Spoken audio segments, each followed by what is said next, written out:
అస్సలం అయికుం వరహమతుల్లాహి వబర్కాతుహు. Hi hello welcome to my channel అండి. ఈరోజైతే ఇంకో మార్నింగ్ టిఫిన్ చేద్దాం అనేసి వచ్చేసాను వంటగదిలోకి. ఇప్పుడు చూడండి, స్టవ్ పైన నేను ప్యాన్ పెట్టాను. గుంత పొంగనాలు చేస్తున్నానండి. గుంత పొంగనాల కోసం ఇక్కడ మంచి వెజిటేబుల్స్ లాంటి పప్పు దినుసులు అనేటివి పెట్టుకున్నాను.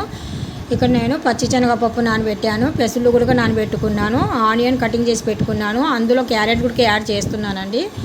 పొంగనాలు గుంత పొంగనాలు ఈ వెజిటేబుల్స్ అన్నీ ఇవి వేసి కొద్దిగా పచ్చిశనగపప్పు, కొద్దిగా పెసరపప్పు కూడా ఇందులో యాడ్ చేస్తే ఇంకా చాలా బాగుంటాయి, చాలా టేస్టీగా ఉంటాయండి.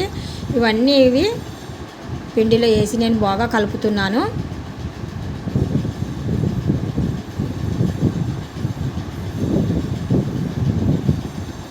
టేస్ట్ అయితే ఒక లెవెల్లో ఉంటాయండి. ఇలాగ మనం పప్పు దినుసులు ఇవన్నీ వేస్తున్నాం కదా, అందుకనేసి పిల్లల కూడా చాలా హెల్దీ ఇవి.